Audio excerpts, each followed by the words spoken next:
Close your eyes for a moment. Imagine Europe more than 700 years ago. It's the year 1315. The air smells fresh, the fields are green, and life seems simple. Farmers are out in the meadows, kids chase chickens near wooden huts, and market squares are full of chatter. No smartphones, no Netflix, just the comforting rhythm of everyday medieval life. But something is about to change, something no one expects, and it all starts with the weather. The calm before the storm. In the early 1300s, Europe was booming. Farms were thriving, towns were growing, people believed they had finally tamed nature.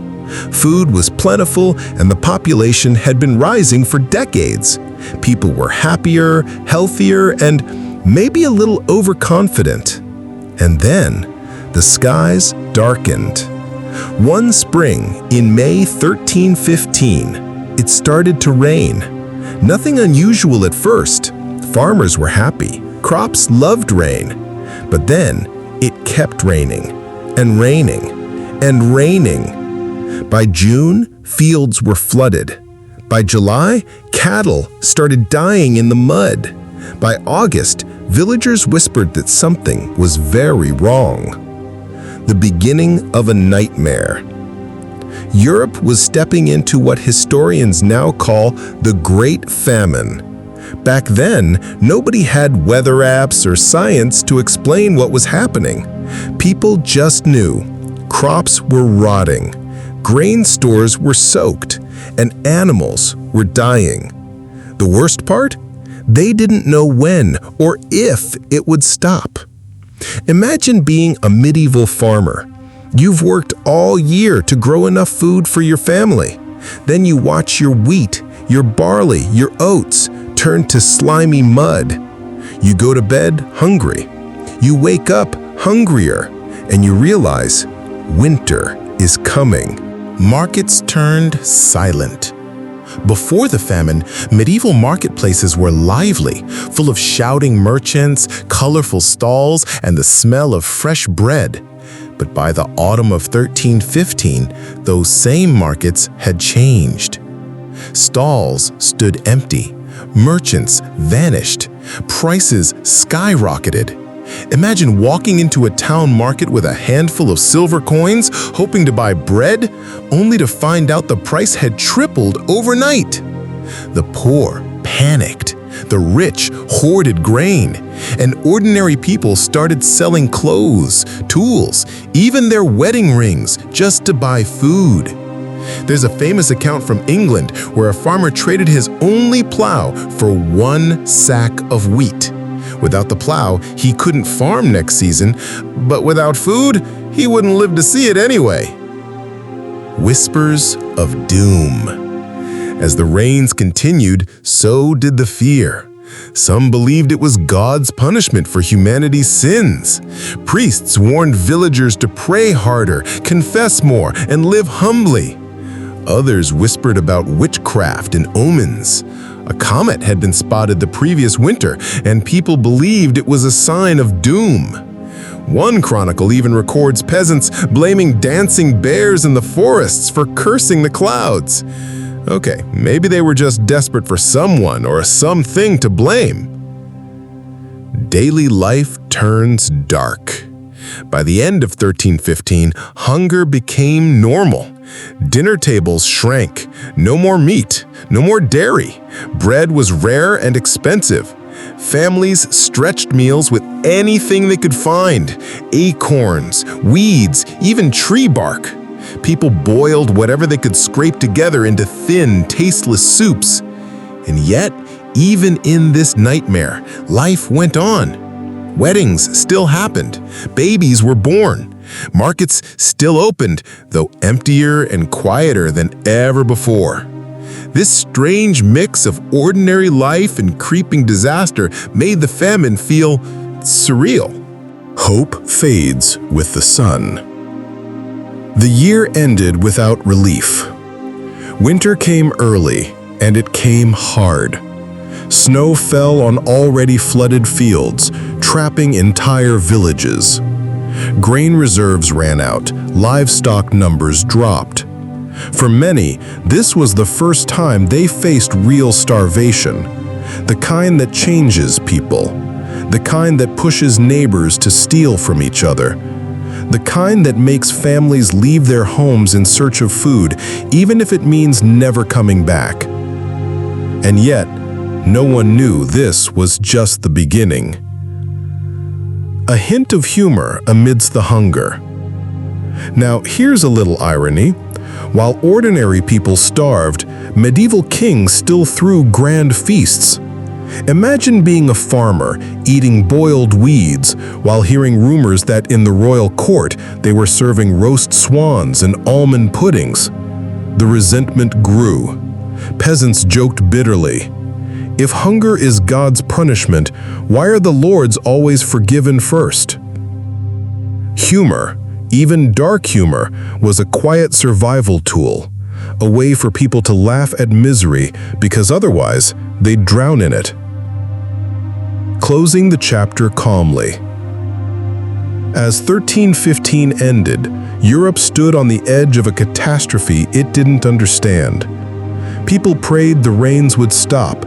They prayed for warmer weather. They prayed for a miracle. But the skies stayed dark, the fields stayed wet, and the silent hunger grew louder. The next year, 1316, would bring even more suffering, riots, strange survival foods, and choices no one should ever have to make. And that's where we'll pick up in the next chapter. Imagine waking up one spring morning in May 1315. You hear raindrops tapping gently on your wooden roof. At first, it's soothing, a normal spring shower. But the next day, it rains again, and the day after that, and the week after that. Soon, the soft drizzle turns into relentless storms, the kind that pound your little thatched hut day and night. You walk outside, and the earth beneath your feet feels like wet clay. Streams overflow, fields flood, and roads dissolve into sticky rivers of mud. And no one knows it yet, but this is the beginning of disaster. The year without sunshine.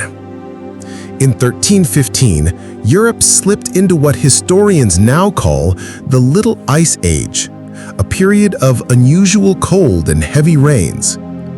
The summer sun barely showed its face.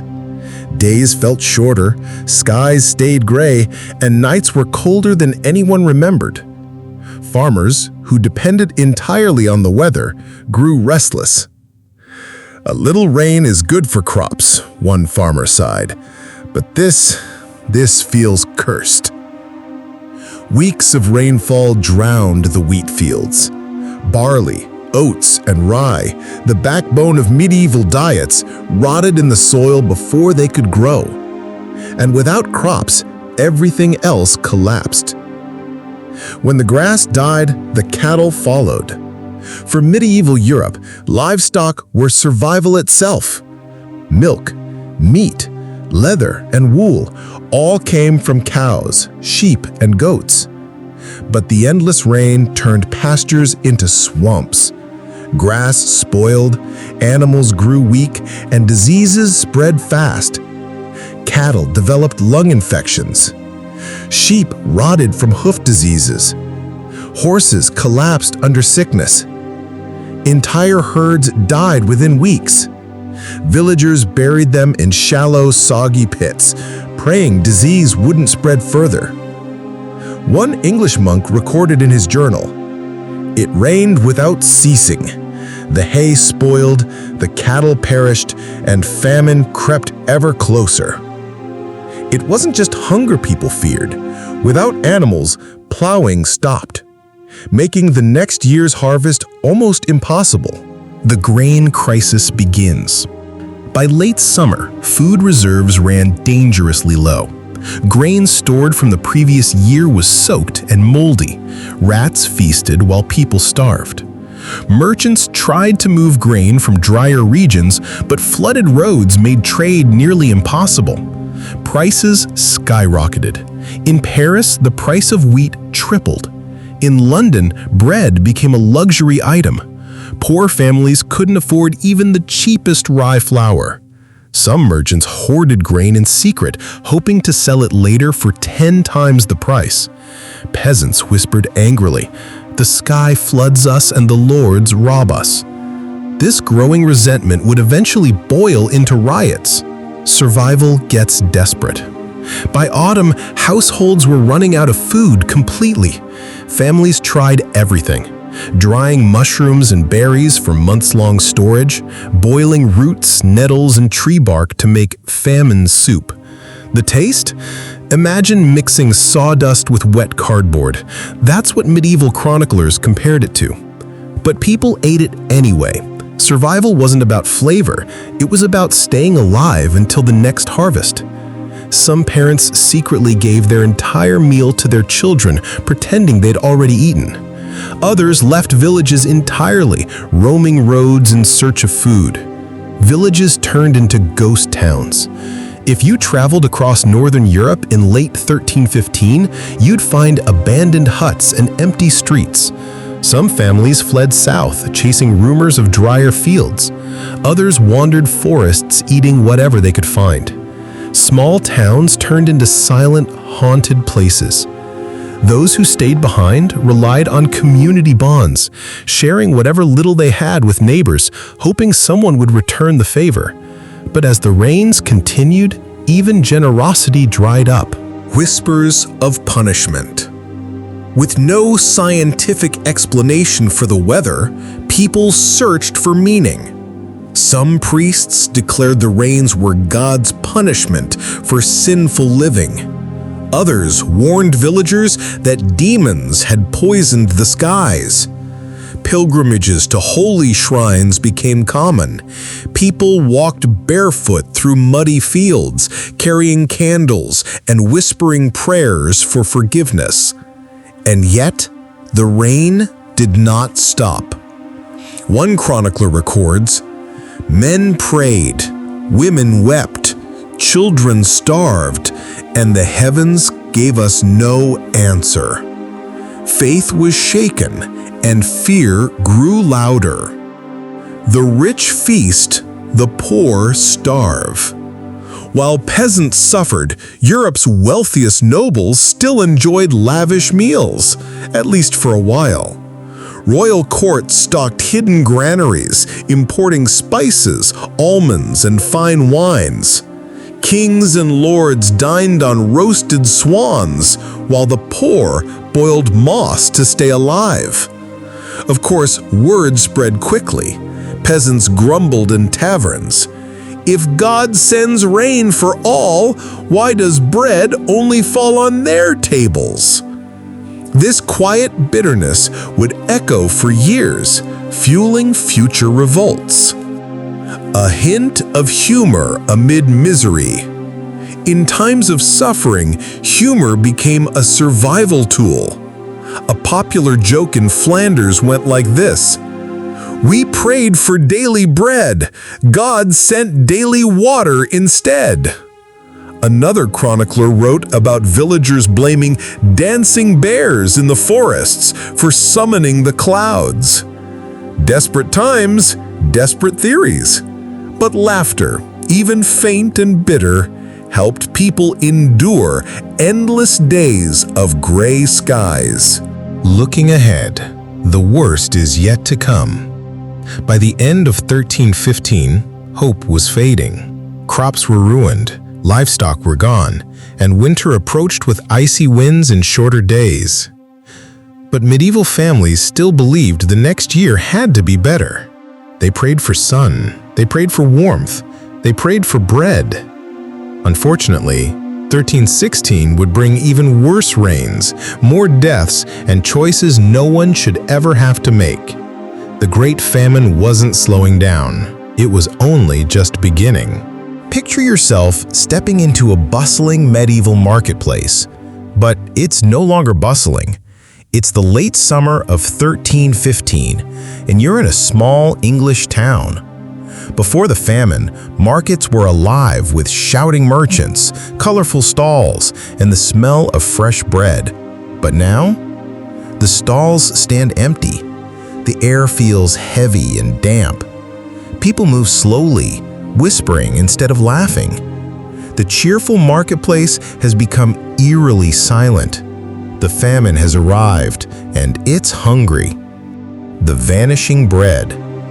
In a normal year, markets were full of choices. Warm rye loaves stacked in neat baskets, wheels of cheese wrapped in cloth, barrels of salted fish from the coast.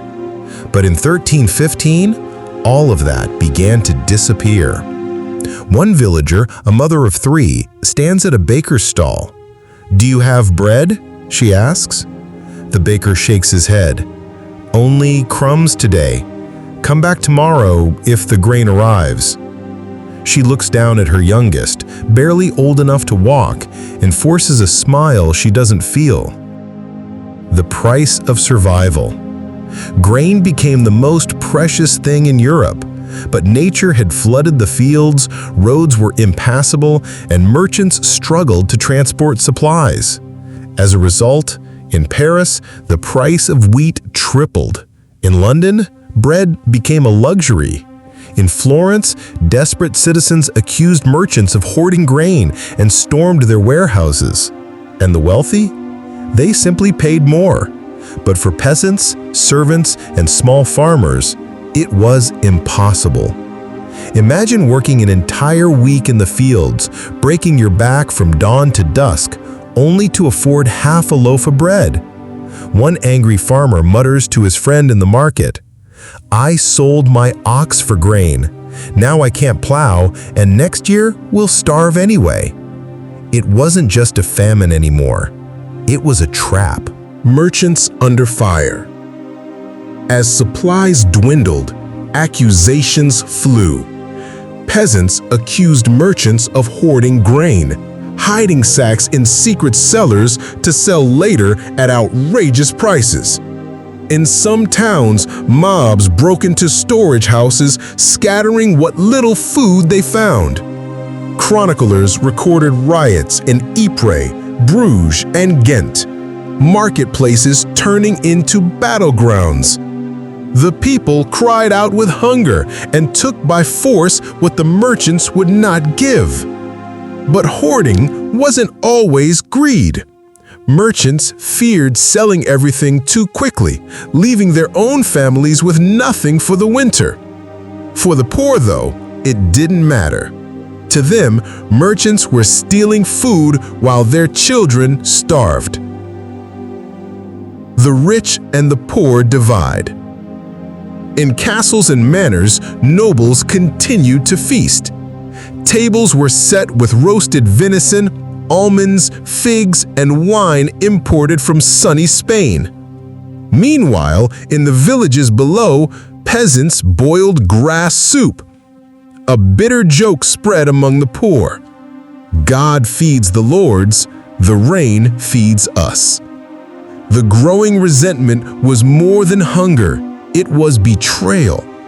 This divide planted seeds of anger that would echo in revolts decades later.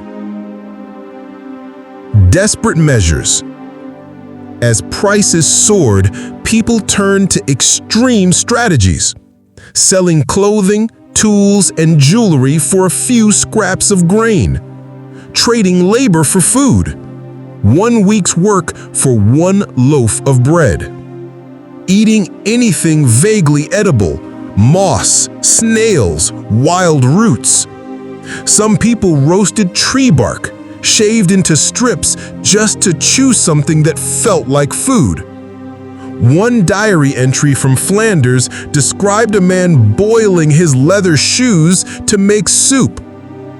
Better the broth of boots than the emptiness of the belly.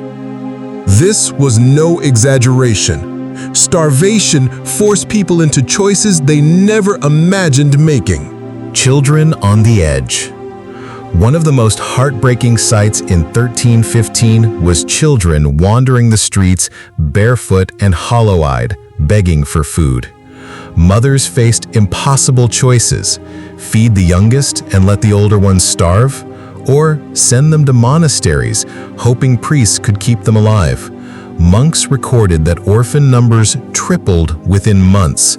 Some monasteries became overcrowded, turning away desperate families at their doors. Imagine being a parent, holding a crying child with nothing, absolutely nothing, to give them. That sound would haunt you forever. Voices of the time. To make sense of the chaos, we turn to voices from the past. Chroniclers across Europe describe the famine. In France, one wrote, "Bread is more precious than gold. Men sell their land for one sack of wheat." In England, a monk recorded, "The people eat dogs, cats, and rats, yet still they die in the streets." And in Germany, another wrote simply, "The world has grown thin." Through these words, we feel their pain, the fear, the desperation, and the slow collapse of hope. Faith shaken, faith restored. For many, faith was the only thing left. Church bells rang day and night as people prayed for mercy. Pilgrimages to holy sites multiplied. Families lit candles for rain to stop, for crops to grow, for children to survive. But when the heavens stayed silent, doubt crept in. Some believed God was punishing humanity for sin. Others accused the devil of sending endless storms. One priest tried to reassure his flock, "Suffering brings salvation." But a villager muttered under his breath, "Salvation won't fill my stomach." Faith comforted some, but for others, it felt like empty promises. Markets collapse completely. By early 1316, many local markets closed altogether. There was simply nothing left to sell. Villages that once thrived became ghost towns. Traveling merchants stopped coming. Roads turned dangerous, patrolled by desperate thieves and hungry wanderers. Starvation wasn't just a household tragedy anymore. It was shaping the economy, changing society, and rewriting power itself. The world people once knew was disappearing. Closing the chapter calmly. The marketplace, once the heart of medieval life, had turned silent. Families hid indoors, rationing crumbs of bread. Children cried quietly at night, their voices blending with the sound of endless rain.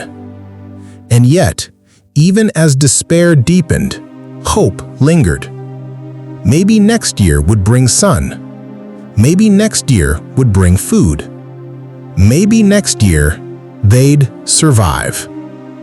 But history had other plans.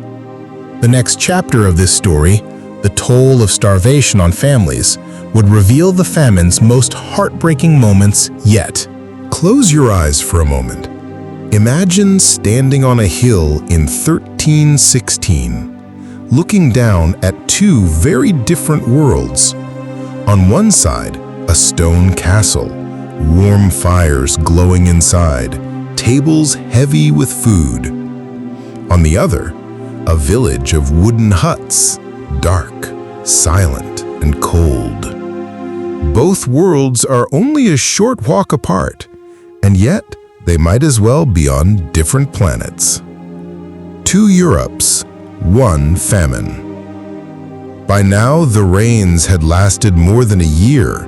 Fields lay ruined, livestock vanished, and famine spread like wildfire.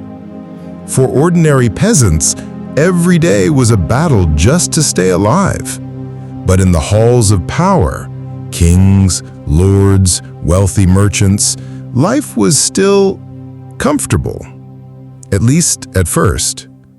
While common families chewed boiled weeds to survive, the wealthy dined on salted fish, roasted meats, dried fruits, and imported wines. One French chronicler wrote, "The lords eat while the poor starve, and each blames the other for God's wrath."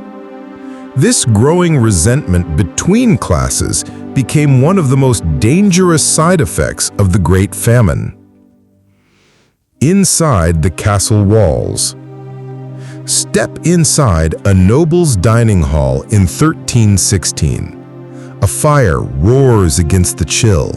Tapestries cover the stone walls, and long tables groan under the weight of food. Roasted swans and geese glazed with honey, almond puddings and sugared figs, wine from Spain, olive oil from Italy, spices from the East. Nobles still had connections, trade routes, private storerooms, and soldiers to guard their supplies. At the head of the table, a lord raises his goblet and says, lightly, "A pity about the weather. The peasants complain too much." Everyone laughs, but outside the walls, the laughter sounds cruel. Meanwhile, in the village. Now, step outside the castle gates, where huts lean against each other like tired shoulders. Smoke rises from only a few chimneys. Inside one hut, a mother stirs a pot over a weak fire. What's inside? Nettles, roots, and a few scraps of wild onion, just enough to make a thin, bitter soup. Her eldest son whispers, "Will there be bread, Mama?" She hesitates before answering. "Tomorrow, maybe." But she knows the truth. There hasn't been bread for weeks. Selling everything to survive. As grain vanished, peasants sold anything of value. Wooden tools, livestock if any remained, blankets, clothing, jewelry. Some even sold their land, their last source of security, to local lords in exchange for a few sacks of wheat. One farmer from Flanders recorded, "I traded my father's field for 3 sacks of barley. Now the field is gone, and so is the barley." Peasants became tenant workers overnight, trapped in generational debt. The famine didn't just starve people, it reshaped society. Bread riots broke out. By early 1316, tensions boiled over.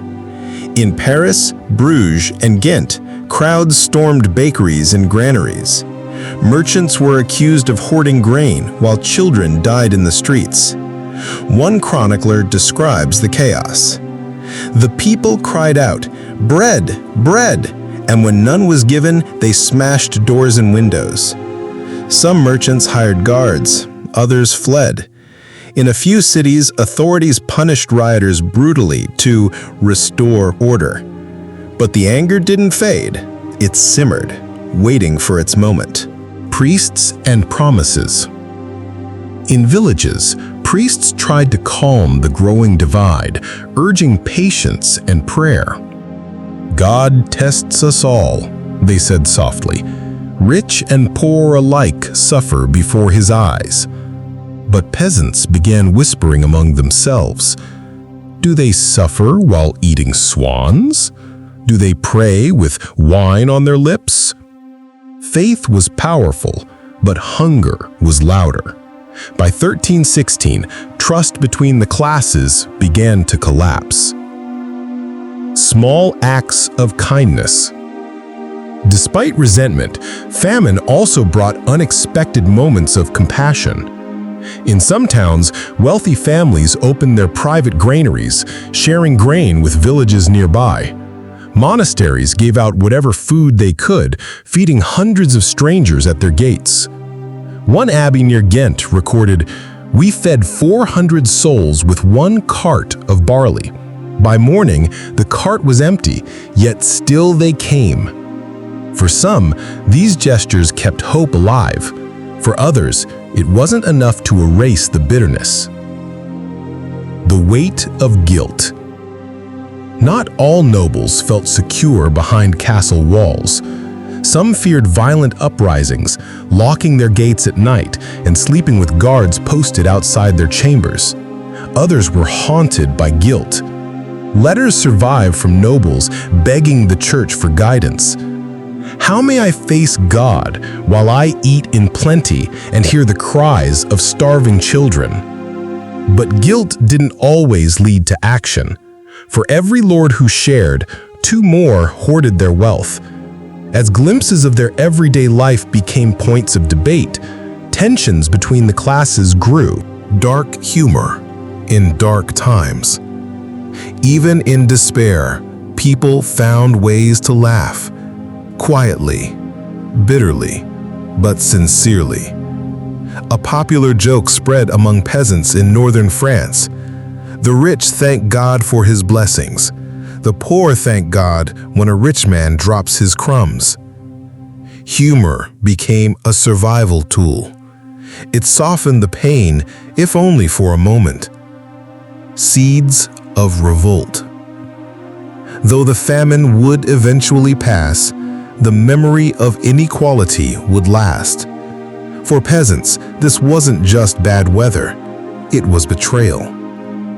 After the famine ended, Europe would face decades of tension between the working poor and ruling elites. This divide laid the groundwork for uprisings like the Jacquerie Revolt in France, 1358, and the Peasants' Revolt in England, 1381. The famine didn't just starve people. It planted seeds of anger that would shape history. Closing the chapter calmly. As 1316 drew on, Europe stood divided. Inside castles, candles glowed on banquet tables. Outside, families huddled in silence, hungry and cold. Two worlds living side by side. Two truths impossible to reconcile. And the rains, they showed no sign of stopping. In the next chapter, we'll follow the famine's deepest human cost. Families torn apart, desperate choices, and the unthinkable ways people fought to survive. Imagine a small wooden hut in northern France, winter of 1316. A single candle burns, throwing soft light on rough wooden walls. A mother sits by a tiny fire, rocking her youngest child. Her two older children sleep on the floor, thin and pale. Outside, the rain hasn't stopped for over a year. Inside, their pantry is empty. She whispers softly, "Sleep, my little one. Maybe tomorrow we'll find bread." But she knows there is no bread. Not tomorrow, not next week, maybe not ever. The famine's cruel choices. By the second year of the famine, starvation became normal. Families across Europe faced impossible decisions. Who gets the last piece of bread? Which child eats first, and which doesn't? Do you stay in your village and starve slowly, or risk leaving everything behind to find food elsewhere? Some parents walked miles into forests, digging for roots with bare hands. Others boiled nettles, acorns, and weeds to make thin, green soups, bitter, but better than nothing. One English monk wrote in his diary, "Mothers give their last morsels to babes, yet babes still die." The famine wasn't just empty stomachs, it was heartbreak, played out inside every home. Abandoned children and wandering souls. As food disappeared, so did options. Some families were forced to leave behind children they could not feed. Chroniclers tell us of wandering bands of orphans, barefoot, ragged, moving from village to village, begging for crumbs. One Flemish record describes a group of children knocking on monastery doors. "Spare us a crust, Holy Father." Monks gave what they could, but even monasteries were running out of grain. In some regions, orphan numbers tripled in less than 2 years. Villages began to call them ghost children because they moved silently, shadows drifting through the streets. Families on the move. For many, the only choice was to leave home entirely. Entire villages emptied as families searched for food in neighboring towns. But travel was dangerous. Roads were flooded and muddy. Merchants were targets for desperate thieves. Sickness spread easily in crowded refugee groups. Some families reached new villages only to be turned away. Outsiders meant more mouths to feed.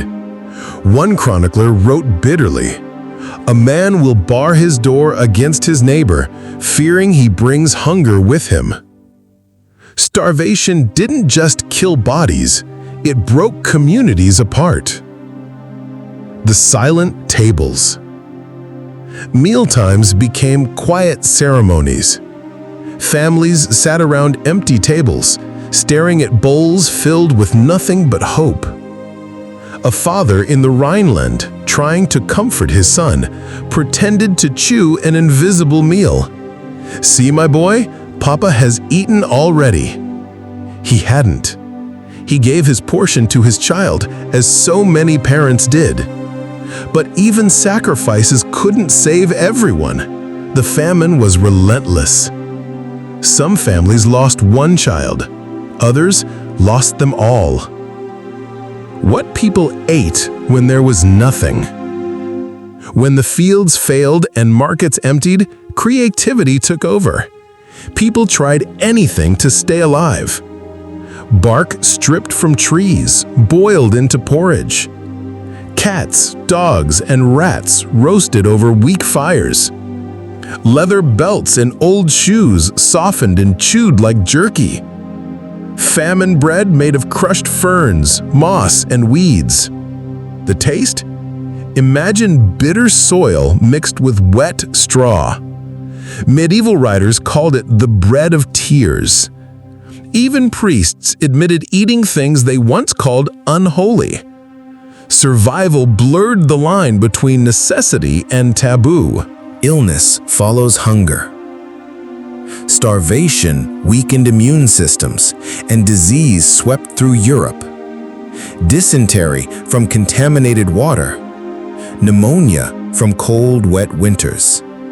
Strange fevers spreading through cramped shelters. Children were hit hardest. Without food, their bodies couldn't fight infections. One German record noted, "A cough begins, and the child dies before morning."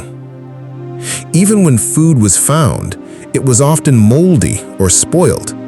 Sickness became a second famine. Fading faith, fading hope. Before the famine, faith held families together. Now, prayers went unanswered. A mother kneels in a dark church, whispering, "Please, God, let my children eat." But the heavens stayed silent. Some people abandoned churches entirely, believing God had turned his face away.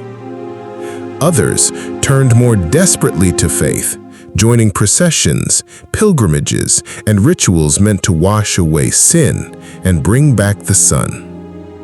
In one French village, parents gathered in the rain, holding their children high, praying loudly for mercy. It didn't come. The rich don't understand. Inside castle walls, noble families still feasted, for now. Roasted meats, imported wines, and dried fruits filled their tables. But rumors of suffering trickled in. Servants whispered about villages where children starved in the streets. One young lady wrote in a letter to her cousin, "They say peasants eat bark and rats. How dreadful! I cannot imagine such hunger." Of course she couldn't. Her pantry was full. This growing distance between rich and poor planted a bitterness that would echo for generations. Small kindnesses in the darkness. Not all stories are tragic.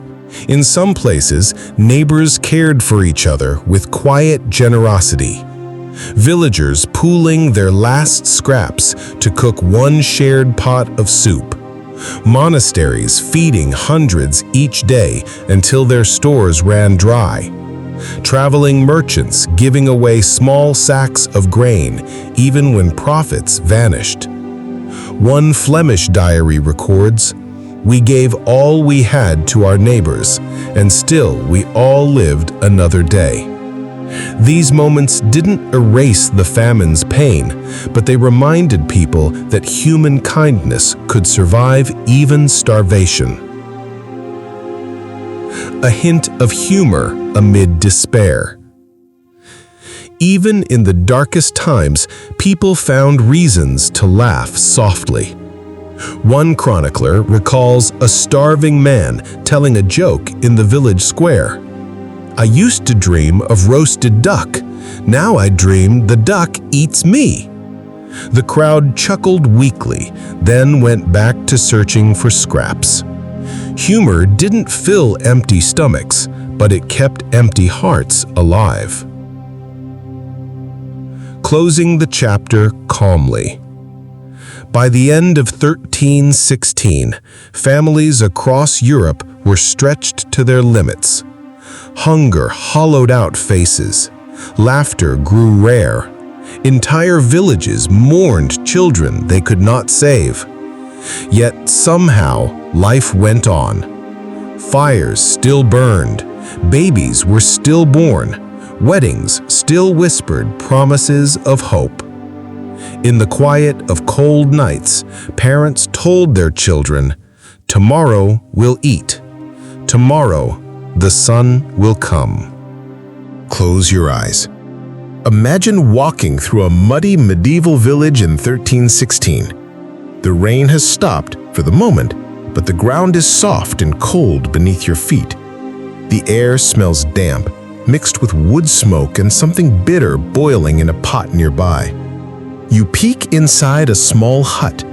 A family huddles around a tiny fire, watching a mother stir a pot.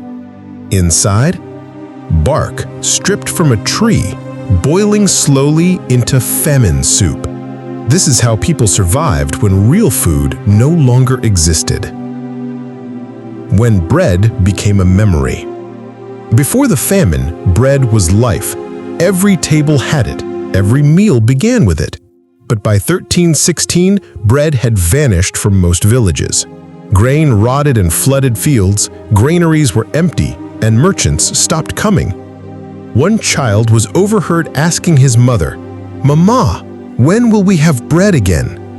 And she whispered softly, "When the sky forgives us." People didn't just miss bread, they missed normalcy. Bread meant stability. Bread meant survival. Without it, everything changed. The birth of famine foods. When real food disappeared, people got creative. They turned to anything remotely edible, or thought to be edible. Bark, shaved into thin strips and boiled. Grass and nettles crushed into green paste. Roots and acorns ground into bitter flour.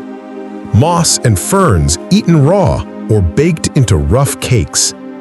They called these meals famine foods, but many were barely digestible. Some caused stomach pains, others led to sickness, but people had no choice. One chronicler in England wrote, "Men ate what once was fit only for beasts." Famine bread, the bitter loaf. Among the most infamous inventions of the Great Famine was famine bread. People mixed whatever they could find, ground acorns, weeds, straw, even sawdust. The result? A hard, grayish loaf that crumbled in your hands and tasted like, well, let's just say you wouldn't want it for breakfast. One monk described his first bite. It was like eating the bark of a tree while chewing on sorrow itself. Yet, famine bread kept people alive. Barely. Meat, but not the kind you'd want at a feast. As hunger deepened, people turned to meat, but not the kind you'd find at a feast. Cats, dogs, and rats became food in many towns. Birds' nests were raided for eggs. Frogs, snails, and worms were gathered from flooded fields. One chronicle from Ghent records a family boiling an old leather saddle and drinking the broth. It was described as thin, brown, and tasteless. Still, they lived another day. Survival stripped away pride. When your stomach burned from emptiness, dignity mattered less than calories. Cooking became an art of desperation. Before the famine, cooking was a celebration. Spices, slow roasting, rich stews. But now, it became pure survival. Fires burned low to save fuel. Pots boiled water endlessly, softening bark, leather, or weeds. People experimented constantly, asking neighbors what worked and what didn't. Did the fern bread make you sick? Only a little. Add moss next time. Entire recipes were invented in whispers, half science, half hope. The fear of poison. In desperation, many ate plants they didn't fully understand. Some were harmless, others deadly. One tragic story from Burgundy tells of a village that boiled wild mushrooms found after heavy rains. Within hours, half the village was sick. By morning, 6 people had died. After that, superstition grew. People feared certain herbs, avoided dark berries, and refused food offered by strangers, afraid of witchcraft or hidden poison. Hunger made people paranoid, and distrust spread faster than disease. Animals vanish, hunger deepens. Livestock had once been the pride of villages: cows, sheep, goats, chickens. But by the second year of the famine, most were gone. Some had died from wet pastures. Others had been slaughtered and eaten long before winter. In one heartbreaking account from Yorkshire, a farmer described killing his last cow. "I wept as I slit her throat. She had given milk to my children, yet now she fed them one last time." By 1317, even the rats and stray dogs disappeared from villages. Everything that could be eaten had been eaten. Monasteries, charity, and shared meals. Despite the desperation, human kindness flickered through the darkness. Monasteries across Europe became lifelines, handing out small portions of boiled grains and bitter soups. Some wealthy townsfolk opened their private stores, feeding neighbors when possible. In Bruges, there's a record of a baker giving away his entire stock in one night. "Better they live than I profit," he said. Acts like these didn't solve the famine, but they saved hundreds of lives, one bowl at a time. Children and the strange cravings of hunger. Children suffered most. With swollen bellies and thin limbs, they wandered markets, crying for food. Some developed strange cravings, gnawing on pieces of wood or licking clay walls, hoping to taste minerals. A monk from Ghent wrote, "We found children eating chalk from the ground, believing it was bread fallen from heaven." Hunger rewired the mind. Anything that resembled food became hope. Dark humor in the darkness. Even in despair, people tried to laugh. A popular famine joke in Paris went like this: "I dreamed of a feast last night, then woke up and chewed the dream." Another traveler recorded a man holding a boiled leather boot proudly. "See, tonight we dine like kings." The laughter was soft, weak, and short-lived. But in some ways, it kept people alive longer than the food itself. Faith versus hunger. Churches urged patience and prayer, but hunger challenged faith. Priests blessed famine bread, calling it holy sustenance. But many villagers whispered, "If God loves us, why do we eat bark?" Religious processions grew louder, candles glowing in dark, rain-soaked streets. Parents carried their children, begging saints for mercy. Still, the skies gave no answer. Faith flickered like a dying candle, bright in some, gone in others. Closing the chapter calmly. By the end of 1316, Europe's meals had changed forever. Bread became memory. Meat became shadow. Hope became fragile. Around smoky fires, families sat with bowls of green soups, leather broths, and bitter loaves, eating things they once thought impossible. And still, the hunger never left. This was survival stripped to its bones, and worse trials were yet to come. In the next chapter, we'll explore how disease joined hunger, turning famine into something even more deadly. Imagine standing in a muddy street in 1316, in the middle of a crowded medieval village.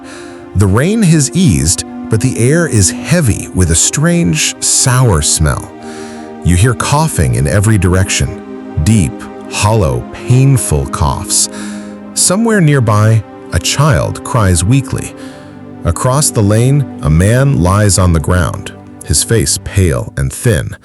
And you realize this isn't just hunger anymore. This is sickness. How hunger invited illness. Starvation didn't just empty stomachs, it weakened the body's defenses. Without food, immune systems collapsed. Even small cuts turned deadly, simple fevers became fatal, and infections spread like wildfire. Medieval Europe faced a storm of illnesses. Dysentery from contaminated water, pneumonia from cold, damp homes, strange famine fevers no one understood. One monk in Flanders wrote, "It was not hunger alone that killed us, but the sickness that followed it." People weren't just starving, they were too weak to fight back. Crowded homes, crowded graves. As famine drove families to leave their villages, towns became overcrowded with starving refugees. Dozens of people shared tiny rooms, huddled together for warmth. Inside, there was no fresh air, no proper sanitation, and no clean water. Chamber pots overflowed, wells turned foul, and rats multiplied, carrying fleas and disease wherever they went. By 1316, chroniclers described whole streets filled with coughing, moaning, and feverish cries. One German diary entry reads, "The air itself seemed sick." And soon, so were the people breathing it. Dysentery, the silent killer. One of the deadliest diseases during the famine was dysentery, a severe infection caused by drinking dirty water or eating spoiled food. Symptoms began with stomach cramps, then fever, then unstoppable diarrhea. For weakened, starving bodies, it was almost always fatal. Doctors, or what passed for them at the time, had few answers. Their advice? Boil water, pray harder, and avoid evil spirits. Of course, boiling water required firewood, and most families had already burned the last of it trying to stay warm. The rise of strange famine fevers. Historians still debate what these famine fevers actually were, but medieval accounts describe burning temperatures, skin rashes and swelling, hallucinations in the final stages. Because medicine was primitive, priests and healers turned to spiritual explanations. Some blamed divine punishment, Others whispered about witchcraft. In Paris, one group of villagers gathered at a church convinced that demons were poisoning the clouds. They rang bells, lit candles, and prayed loudly, but the rain and the sickness didn't stop. Hospitals overrun. Hospitals in the 14th century were small, often run by monasteries, and could only treat a handful of people at a time. By 1316, they were overwhelmed. Monks tried boiling herbs into healing teas. Surgeons lanced swollen abscesses with crude knives. Patients lay on straw floors, coughing and feverish. In some towns, the sick outnumbered the healthy. Doctors stopped making house calls. They were either too afraid or too busy tending to dozens at once. A Flemish monk recorded, "The hospital smelled of death and wet earth." Children and the disease burden. Children were a vulnerable target to the famine, and disease made it worse. With weaker immune systems, many infants died from simple colds. Older children often collapsed from exhaustion while fetching water or searching for food. One heartbreaking entry from a monastery log tells of a boy no older than 6. He came to us shaking with fever, and before sunset, he was gone. Parents wept silently. Many were too weak to even dig graves. In some regions, mass burials became the only option. When faith became fear. As sickness spread, fear followed. Some believed the famine was God's punishment. Others whispered about curses, demons, and witchcraft. Villagers avoided neighbors with coughs, and strangers were treated like threats. Priests held midnight processions, leading crowds through muddy streets, carrying crosses and chanting prayers. Some walked barefoot, whipping themselves in public, begging for forgiveness on behalf of humanity. Yet, as one monk wrote bitterly, the rain did not cease, nor did the sickness. Faith comforted some, but for many, it collapsed under the weight of hunger and disease. The social breakdown.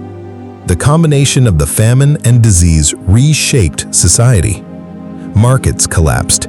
Merchants refused to sell spoiled food. Families split apart. Some fled to safer villages, abandoning sick relatives.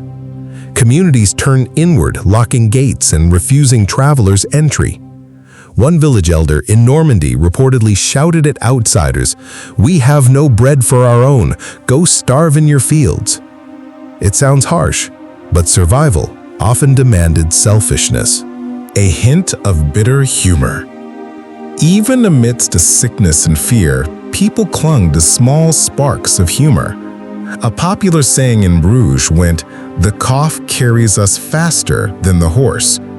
Another chronicler recorded a villager joking, "If the hunger spares me, the fever won't.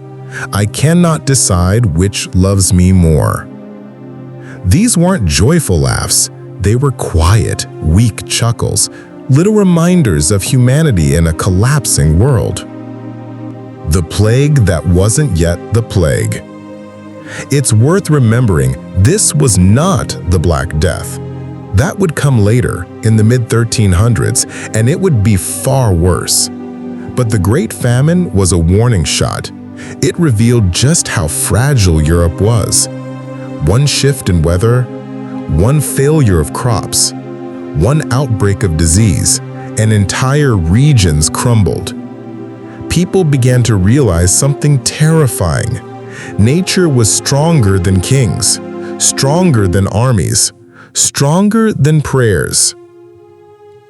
Closing the chapter calmly.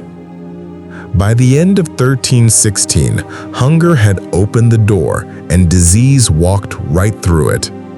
Coughs echoed down muddy streets, children shivered under damp blankets. Candles flickered in crowded monasteries where monks prayed for relief. The famine was already killing thousands. Now, sickness was taking the rest.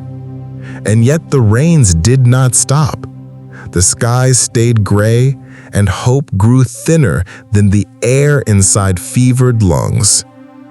In the next chapter, we'll step into the heart of belief and despair, where the church, faith, and spiritual rituals shaped how people searched for meaning in endless suffering.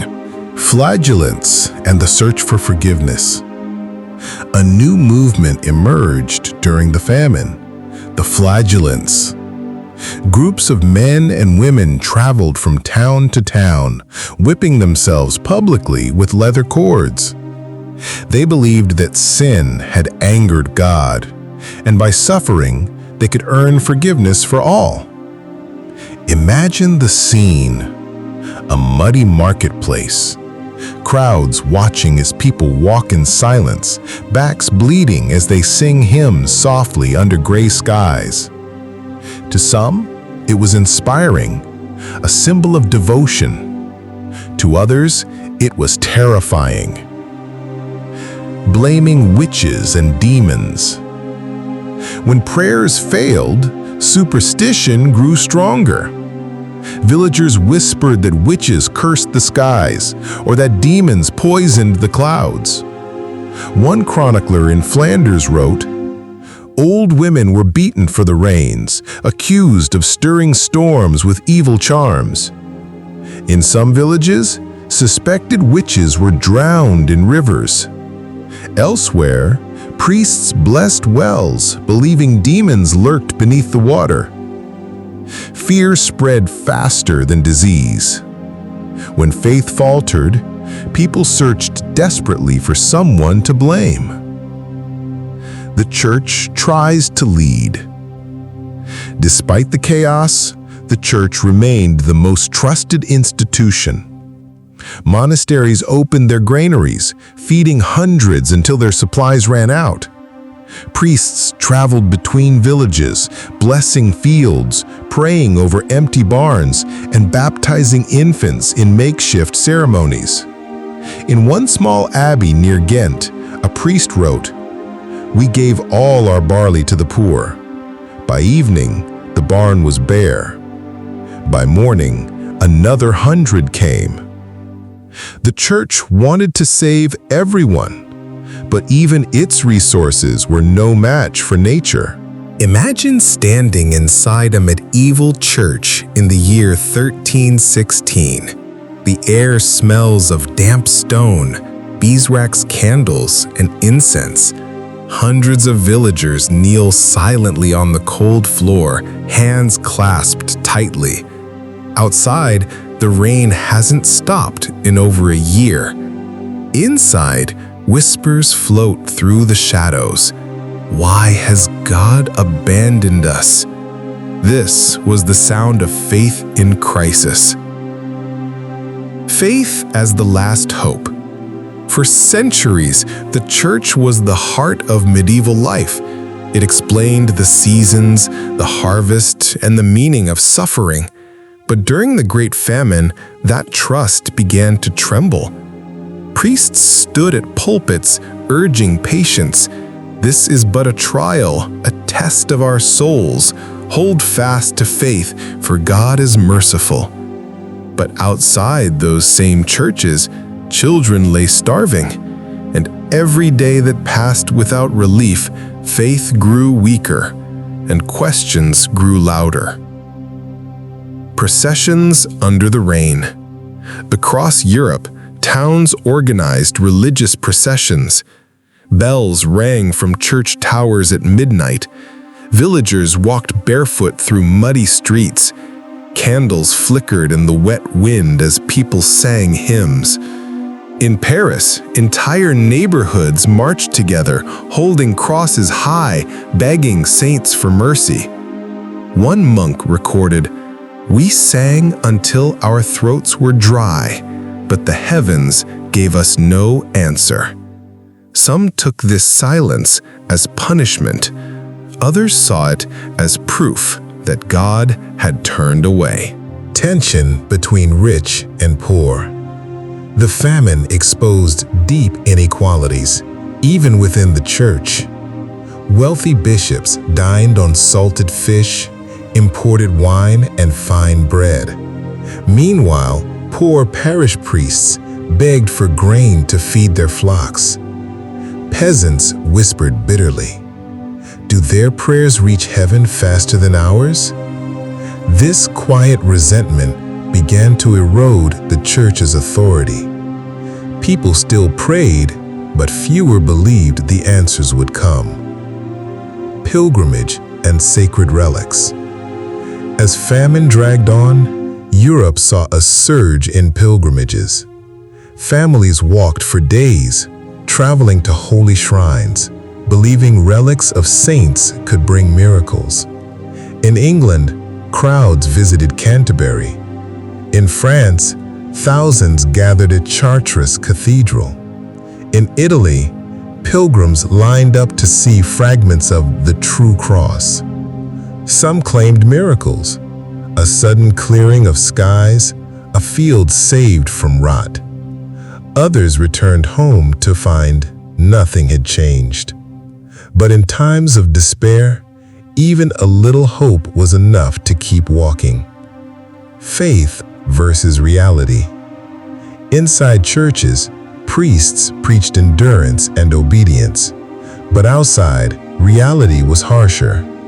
Fields stayed flooded, markets stayed empty, graves filled faster than ever. Families started questioning why God stayed silent. One peasant woman reportedly said, "If God feeds the birds, why do my children starve?" No priest dared answer her. Sometimes silence was safer than truth. A gentle moment of humor. Even in darkness, faith found soft moments of laughter. In one village, a priest blessed a batch of famine bread. A little boy took a bite, made a face, and whispered loudly, "Father, maybe God forgot the salt." The congregation chuckled quietly, a rare, fragile moment of warmth. Sometimes, faith was just holding each other up when nothing else made sense. The splintering of belief. By the end of 1316, Europe's faith was changing. Some grew more devout, believing only prayer could save them. Others turned away from the church, feeling abandoned and betrayed. A few even formed small secret groups, mixing old folk rituals with Christian prayers, trying anything to bring back the sun. The famine didn't destroy religion, but it transformed it, forcing people to search for meaning in the middle of endless rain. Closing the chapter calmly. Picture a candlelit chapel in 1316. A family kneels together, their clothes damp, their stomachs empty, their whispers soft. "Please let it end." Outside, the rain taps against the stone walls. Inside, the silence after prayer is deafening. Faith didn't vanish during the Great Famine, but it cracked. And in those cracks, fear, superstition, and anger took root. In the next chapter, we'll leave the churches and return to the fields to see how desperation pushed people into crime, riots, and dark choices they never thought possible. Imagine walking through a silent medieval street at night in 1317. The rain has finally stopped, but the air is still damp and cold. In the distance, you hear a muffled sound, a door creaking, hurried footsteps, whispers. Someone is stealing food. Someone is risking their life. And someone, somewhere, is about to lose everything. When hunger grows louder than morality, even the kindest hearts can turn desperate. The rise of bread thieves. By the third year of famine, stealing food became commonplace. Families who once lived honest lives began taking whatever they could find. Farmers raided neighbors' granaries at night. Children snuck into markets, snatching crumbs from baker stalls. Hungry villagers trapped stray animals, even pets, and hid them in their homes. One baker in Bruges complained, "They took even the flour dust from my shelves." Punishments were harsh. Thieves were flogged, branded, or imprisoned. But when the choice was between pain and death by hunger, many chose pain. Riots in the marketplaces. Markets became battlegrounds. As prices skyrocketed and merchants hoarded grain, riots broke out across Europe. In Paris, hundreds stormed warehouses shouting, "Bread! Bread for the people!" In Ghent, angry mobs overturned carts and set fire to merchant stalls. In Florence, city guards clashed with desperate crowds until blood stained the cobblestones. A chronicler in Flanders described the chaos. They fought over sacks of barley like wolves fight over bones. These weren't criminals. They were mothers, fathers, workers, people who had never broken the law until hunger forced their hand. Theft between neighbors. Perhaps the most heartbreaking crimes were those within villages. Neighbors who once shared tools, seeds, and bread now locked their doors at night. One English farmer confessed to stealing from his closest friend. "I knew his barn held 2 sacks of rye. My children cried all night, so I took one." When the friend discovered the theft, he wept, not for the food, but because trust had died. The famine didn't just empty stomachs, it shattered relationships that had lasted for generations. The roadside bandits. As villages ran out of food, people turned to the roads. Some became bandits, ambushing travelers, merchants, and even priests. One diary from northern France warns, "Do not travel after sunset. Hunger sharpens the knife." But banditry wasn't always greed. Sometimes entire families hid near crossroads, stopping wagons and begging, "Spare a sack of oats, or we die." On some roads, merchants began hiring armed escorts. Others stopped traveling entirely, cutting off what little trade still existed. Whispers of cannibalism. Among the darkest tales of the famine are those no one wanted to believe. Chroniclers in Flanders, England, and Germany mentioned rumors of cannibalism. Parents eating their dead, strangers lured into huts and never leaving. One German text writes cautiously, "It is said some fed on flesh."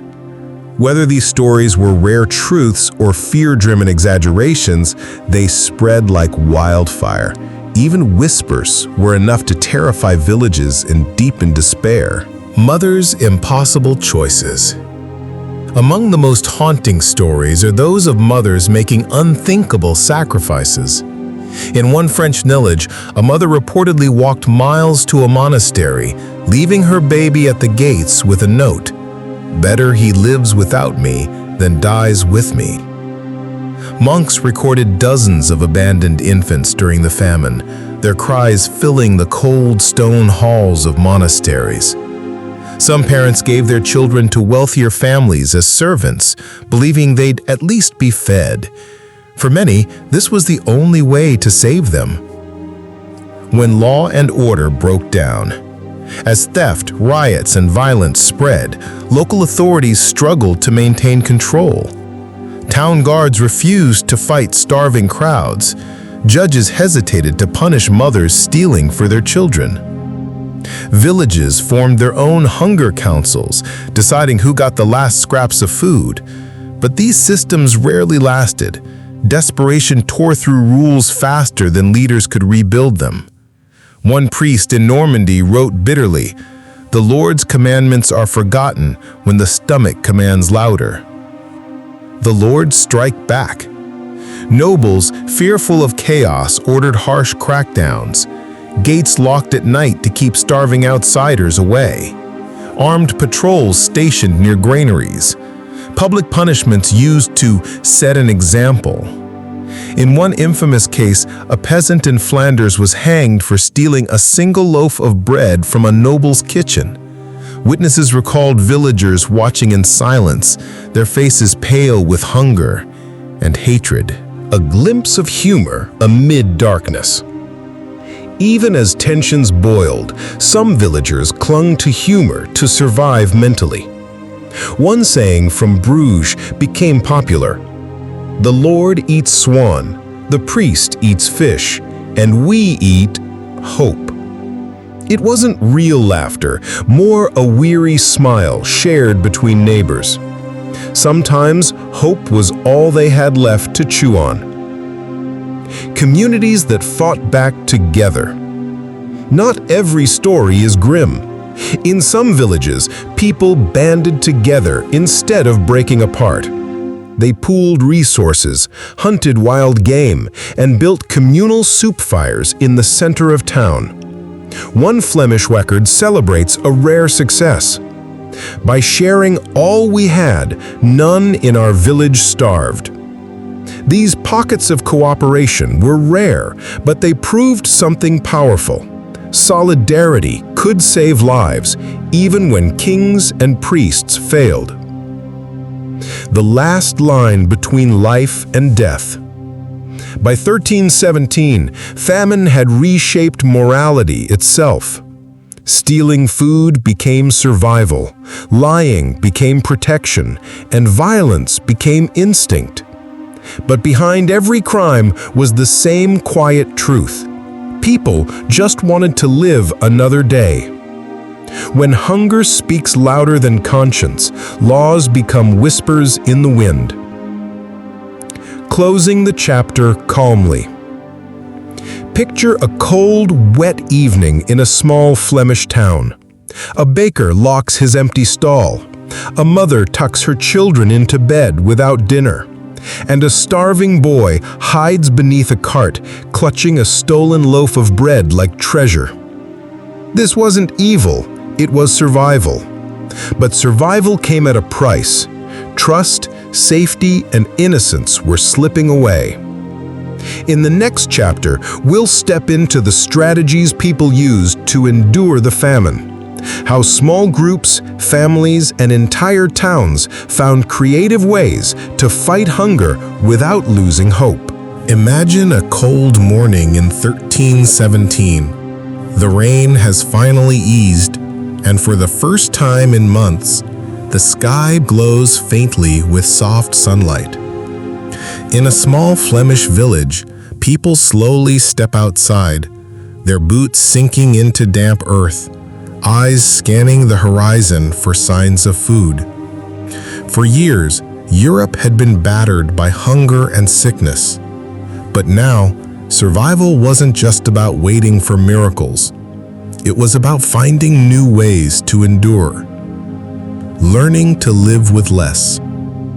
With markets empty and grain gone, families had to completely change their way of life. Portion control became essential. One loaf of bread stretched over 3 days. Meals shrank to tiny bowls of broth or foraged greens. Leftovers, once given to animals, were now guarded like treasure. One mother from Ghent described saving half a boiled onion, hiding it beneath her child's bed for the next morning. She wrote, "We ate so little, but the thought of food gave us strength." This careful rationing became an art of survival. Foraging the forgotten foods. Nature became the new marketplace. With fields ruined, villagers turned to forests, rivers, and wild hills. Mushrooms, nettles, and wild herbs were collected daily. Acorns and chestnuts were ground into coarse flour. Freshwater fish and eels became prized catches. Wild berries were gathered and dried for later months. Entire families spent hours scouring woodlands for anything edible. Children learned to identify plants by sight, knowing the wrong leaf could kill. One father whispered to his son while digging up roots, "We eat what the earth still offers." Foraging turned strangers into guides, as knowledge of wild food became as valuable as gold. Trading skills, not coins. When money lost its value, villages returned to an older economy, barter. A day's labor traded for a bowl of soup. A hand-sewn cloak exchanged for a sack of grain. Tools repaired in exchange for a single egg. One Flemish carpenter recorded in his notes, "I built 2 doors, and for this, the baker gave me bread for my family." Barter replaced silver, and for many, skills became the new currency. Those who could fish, sew, mend, or brew often fared better than wealthier neighbors without practical knowledge. Communal kitchens and shared fires. In some towns, villages pooled resources to survive together. A large communal fire burned in the marketplace, where families brought whatever scraps they had. Roots, weeds, bits of dried fish, all boiled together into hunger stews. One Flemish chronicle celebrates this unity. By sharing our hunger, we softened it. Evening meals around shared fires became moments of rare comfort, where neighbors told stories, prayed together, and reminded each other they weren't alone. Hunting and trapping the wild. With cattle gone and markets empty, people rediscovered the art of hunting. Rabbits, squirrels, and small birds were trapped in simple snares. Ponds and streams became fishing hubs. Children learned to set tiny twig traps for sparrows and blackbirds. In Scotland, peat bogs were searched for eels, which were smoked and stored for winter. Hunting wasn't just survival. It gave families purpose and hope. One hunter wrote, "The chase feeds the body, but the hope of the chase feeds the soul," preserving what little they had. With food scarce, nothing could be wasted. Mushrooms were dried on rooftops. Fish were smoked over low fires. Roots were buried in cool earth to keep longer. In Bruges, villagers invented a clever technique, packing wild greens in damp clay to extend freshness by several days. This innovation saved countless families from immediate starvation, proving that even in crisis, human creativity shines brightest. Monasteries became lifelines. Monasteries across Europe played a central role in survival. They distributed small rations of bread and broth daily. Monks taught villagers how to prepare safer famine foods. Herbal remedies from monastery gardens were shared freely. One abbey near Ghent recorded, "We opened our doors to the hungry, and by dusk the halls were full. We had little, but gave all." For many, monasteries became islands of hope in a sea of despair. Small acts of heroism. History remembers kings and priests, but survival often came from ordinary people. A fisherman who secretly shared half his catch each night. A baker who gave away his last sack of flour to widows. Children who spent entire days gathering herbs for sick neighbors. These small acts didn't end the famine, but they kept families alive long enough to see the rain stop. Mental survival. Holding on to hope. Physical hunger was only half the battle. The other half was mental strength. Families created small rituals to keep spirits alive. Singing songs while foraging. Sharing stories around empty tables. Promising children tomorrow will be better. In Paris, a mother wrote in her journal, "I fed my children hope each night when bread had none to give." Hope was the invisible food that carried Europe through its darkest years. A moment of gentle humor. Even in survival mode, laughter found a way. One Flemish fisherman, cooking boiled moss, joked to his wife, A feast fit for kings, if the kings were goats. The two laughed softly as they ate together. For a few seconds, hunger faded behind the sound of love and humor, preparing for the future.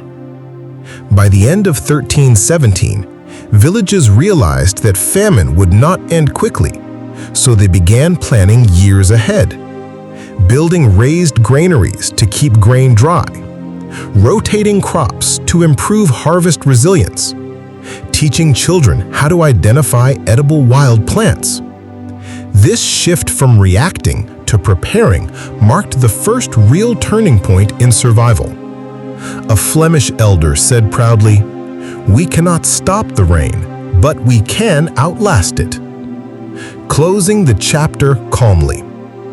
Picture a quiet night in a small Flemish village. A family sits around a low fire, eating a thin stew made of nettles and roots. They are tired. Their face is pale, but their hands are joined. In the silence, you realize something important. They aren't just surviving, they're enduring. The famine hasn't broken them, not yet.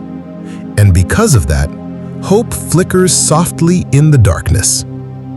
In the next chapter, we'll leave these small fires and step into the world of kings and crowns to see how Europe's rulers and monarchies responded to the famine and why even their power couldn't stop the hunger. Imagine standing before a grand medieval castle in 1317. Stone walls rise high against a gray sky. Guards pace along the ramparts, and inside, kings and nobles gather in warm halls, debating a problem they cannot control. Outside those walls, thousands starve. Inside, power and wealth mean little when the skies refuse to stop raining. Kings faced the storm.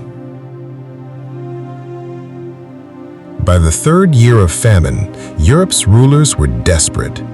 Across England, France, the Holy Roman Empire, and Flanders, monarchs tried different strategies. Price controls to stop merchants from charging outrageous rates, grain imports from drier regions, royal decrees to manage hoarding and theft. But the rains didn't care about decrees.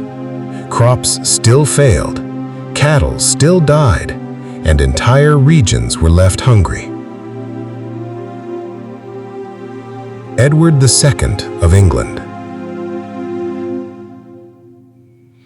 In England, King Edward II faced growing unrest.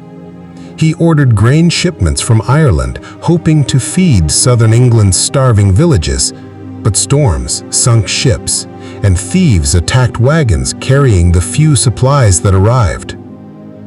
Edward also tried freezing grain prices, but merchants simply hid their stock and waited for better deals. One chronicler wrote, "The king commands, but the rain commands more." Despite his power, Edward discovered that nature answers to no crown. Philip V of France. In France, King Philip V struggled with the same nightmare. He lowered taxes on poor farmers, trying to give them relief. He ordered monasteries to open their stores and even sent soldiers to protect grain markets. But nothing worked. By mid-1317, reports from Paris described riots, streets littered with overturned carts, and starving crowds shouting, "Bread, bread for the people." Philip's letters to local officials became shorter, more desperate. Do whatever must be done to keep the peace. But peace was impossible when hunger ruled the land. The Holy Roman Empire's struggle. The Holy Roman Empire, spanning modern-day Germany, Austria, and parts of Italy, suffered even worse. The empire was divided into hundreds of small territories, each with its own local lord or bishop. Without a unified response, chaos spread quickly. Some lords hoarded grain for their own castles. Others fled their lands entirely, leaving peasants leaderless. Towns fought each other over dwindling supplies. In one German chronicle, a mayor from Cologne wrote, "We closed our gates to strangers. Hunger is within our walls already." Even mighty empires fractured when faced with empty fields. Tax relief and royal loans. Across Europe, kings attempted financial solutions, waiving taxes for small farmers, issuing royal loans to struggling villages, promising future rewards to merchants who imported food. These efforts sounded generous, but they were too little, too late. There was no grain to tax, no wealth to lend, and little food left to import. As one Flemish priest observed, "Gold cannot be eaten." The famine was slowly teaching everyone that power and wealth were useless against nature. The dilemma of the nobility. While kings struggled, the nobility faced their own crisis. Some lords tried to protect their people, opening private granaries and sharing supplies. Others turned inward, fortifying castles and locking gates to outsiders. In Flanders, one noble was praised for feeding an entire town, while another lord nearby was cursed for burning fields to keep strangers away. This divide between generous and selfish nobles fueled resentment that would linger for decades. Royal justice turns harsh. As riots spread, many kings turned to strict punishment to maintain control. In Paris, bread thieves were flogged in public. In Bruges, hoarders had their shops confiscated. In London, soldiers patrolled markets day and night. One infamous case in England tells of a man hanged for stealing a sack of oats. Witnesses described the silence of the crowd. No anger, no cheers, just quiet hunger. It was becoming clear, when law clashes with survival, law loses. The Church versus the Crown. The famine also strained relations between monarchs and the Church. Kings demanded that monasteries open their stores. Some abbots complied, but others refused, arguing that reserves were meant for the house of God. Tensions rose as kings accused bishops of hoarding, while bishops accused kings of mismanaging the crisis. This rift weakened the Church's authority and left villagers even more confused about whom to trust, the crown or the cross. Attempts at diplomacy. Some kingdoms turned to alliances for survival. England negotiated with Scotland for fishing rights in northern waters, rich with cod and herring. Flanders traded wool for barley with southern France. Merchants from Venice and Genoa sent ships loaded with olive oil, fish, and dried fruits. But even these efforts struggled. Storms sank ships, bandits stole cargo, and much of what arrived spoiled during transport. Europe was fighting a losing battle against the skies. A flicker of hope. By the end of 1317, a few regions began to see faint signs of recovery. The rains slowed in southern France, allowing small barley harvests. English fishermen returned with fuller nets, bringing relief to coastal towns. But for most, the famine still raged. Even kings celebrated small victories.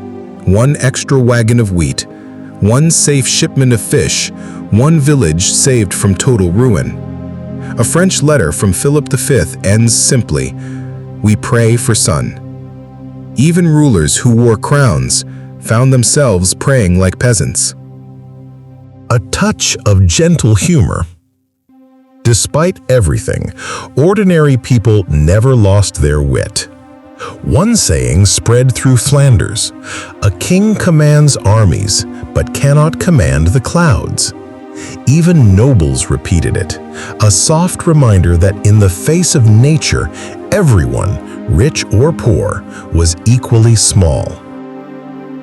Closing the chapter calmly. Picture a royal court in 1317. A king sits at the head of a long table, maps spread before him, advisors whispering strategies. Outside, villagers line up at the gates holding empty baskets. Inside, the king lifts his quill, signing another decree for grain relief. But when the ink dries, the rain still falls. The Great Famine humbled kings, broke laws, and proved a simple truth: crowns cannot stop hunger.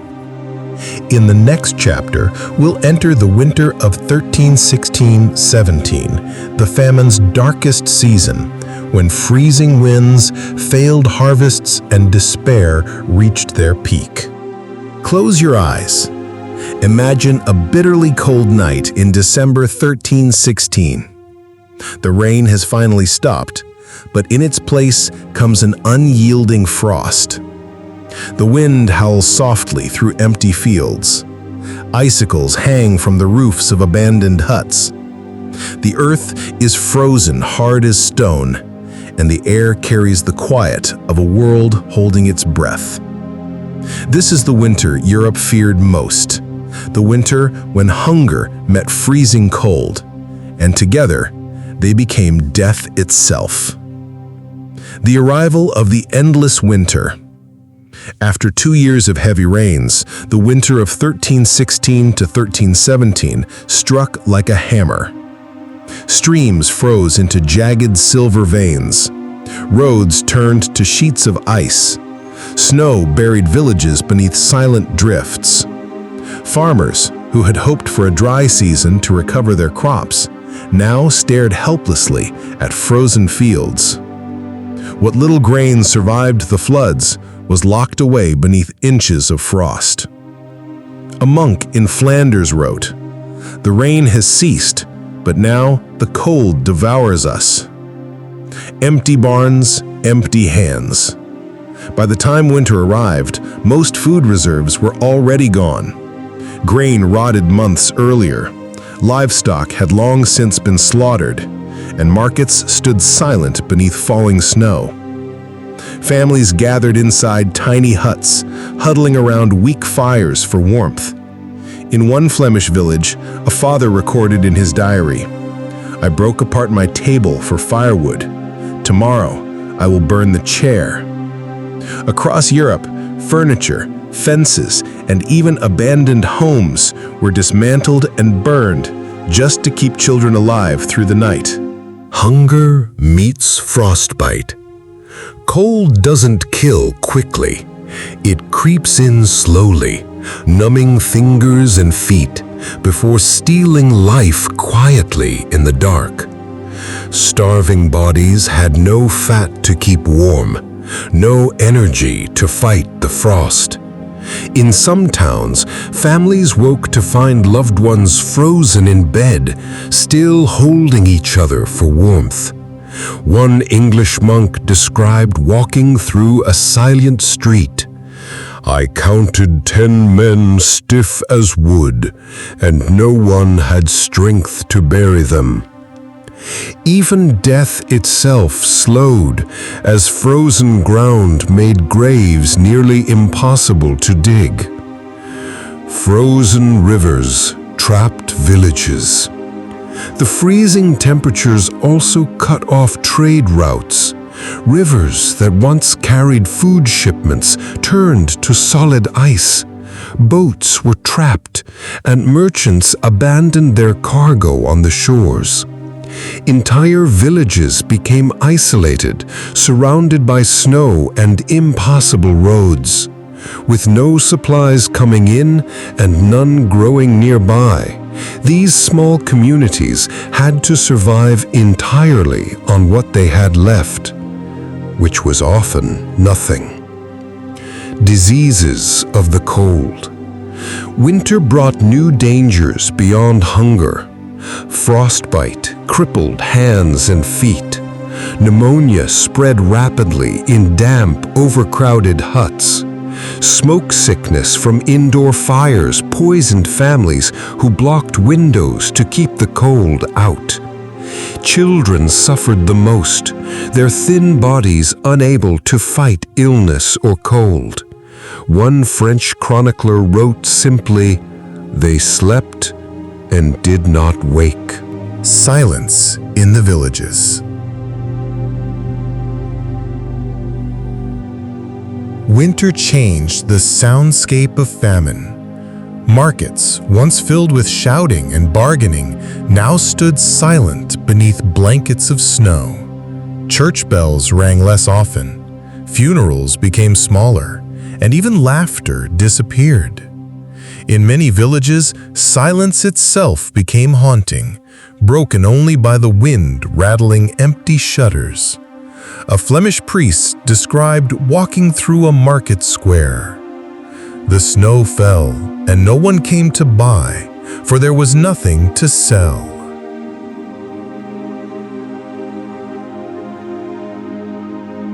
The last of the livestock.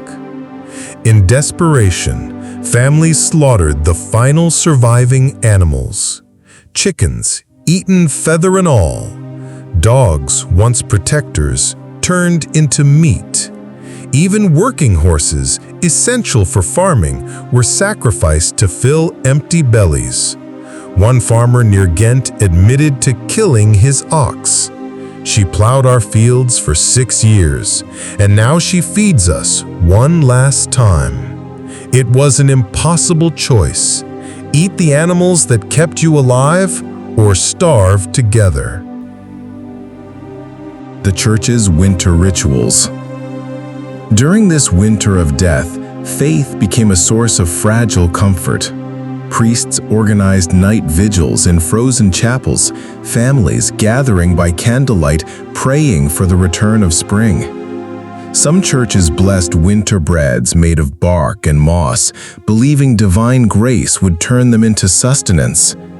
Others held torch-lit processions through snowy streets, asking saints to protect their villages from disease and death.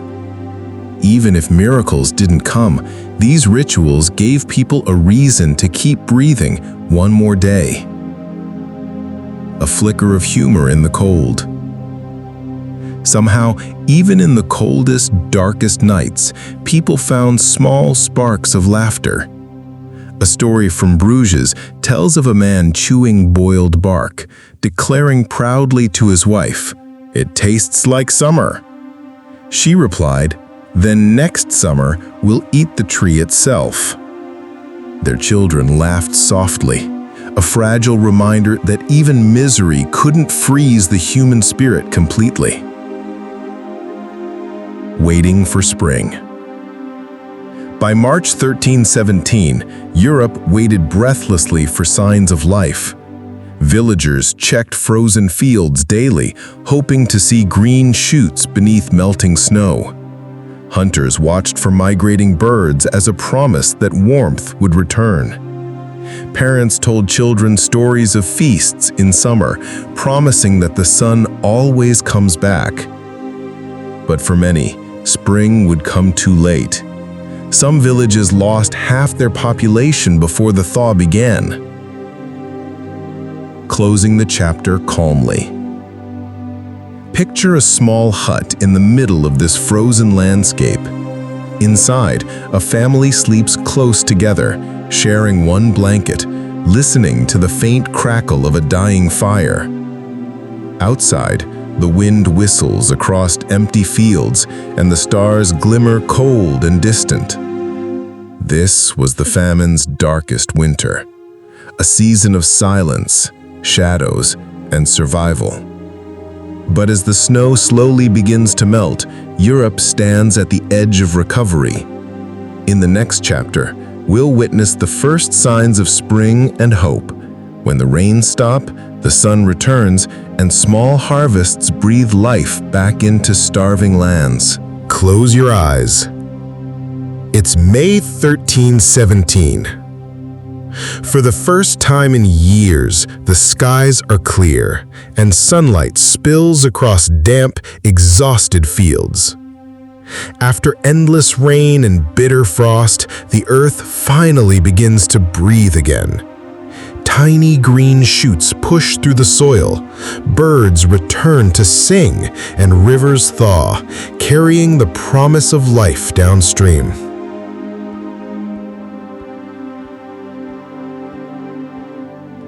Europe, scarred and weary, takes its first fragile steps toward recovery. The first green shoots. Farmers kneel in wet fields, touching soft sprouts of wheat and barley with trembling hands. For 2 years, their seeds drowned beneath floods or froze under ice. But now, as spring warmth returns, fields respond with small but hopeful harvests. One Flemish farmer wrote in his diary, "I have seen green again. I had forgotten its color." These tiny shoots didn't mean the famine was over, but they reminded people that nature still remembers how to heal. The return of the sun. The real hero of recovery was the weather itself. By mid-1317, Europe saw its first stretch of warm, dry days in years. Rivers flowed gently again, opening trade routes long frozen or flooded. Roads dried, allowing merchants to travel safely between towns. Bees and birds returned, reviving crops and orchards. For years, villagers had blamed the heavens for punishing them. Now, with sunlight on their faces, some whispered softly, "Perhaps God forgives us after all." Faith, cracked and fragile, began to flicker back to life. Markets awakened slowly. By late summer, small markets reopened in towns and villages. The stalls were still modest, a few baskets of grain, some dried fish, wild berries gathered from forests. But the sound of trade, coins clinking, voices bargaining, children laughing softly, returned like music after silence. One Parisian merchant recorded, "I sold my first loaf of bread in months. The people smiled as if it were gold." It wasn't abundance, but it was enough to hope again. Communities rebuilding together. Years of famine had taught villages one crucial lesson. Survival works better when shared. Families pooled seeds to replant fields together. Villages dug deeper wells for clean water. Communal granaries were built to prevent future shortages. One Flemish priest wrote proudly, "We have sworn never to face hunger alone again." This spirit of cooperation transformed villages from scattered homes into stronger, united communities. Monasteries lead the way. Throughout recovery, monasteries remained central to rebuilding efforts. Monks distributed leftover grain from winter reserves. Herbal gardens expanded to provide medicine and nourishment. Churches became meeting halls where villagers planned next season's planting. In one abbey near Ghent, records describe monks teaching farmers how to dry barley properly so floods would no longer ruin stored grain. The same abbey's diary entry reads, "We gave knowledge when we could not give bread." Education became a new kind of survival tool. The return of livestock. Slowly, families began rebuilding their herds. Chickens, ducks, and goats were bred from small surviving numbers. Horses were traded between villages to restart farming. cows, once slaughtered in desperation, were reintroduced from regions less affected by famine. Children cheered at the sight of new calves and lambs, symbols of a future where abundance might return. One farmer joked to his wife, "If we care for them, maybe next winter we'll eat eggs instead of moss." Her laughter, faint but real, was the sound of hope returning. New strategies for survival. Europe didn't just rebuild, it learned. Out of suffering came innovation. Raised granaries were built to keep grain safe from floods. Crop rotation spread slowly across villages, giving soil time to recover between plantings. More diverse planting began, with oats, rye, and barley mixed to reduce risk. These changes didn't erase famine, but they made the next harvest a little stronger, a little safer, a little more secure. Faith renewed, gently. As fields revived, so did people's faith. But it was softer now, less certain than before.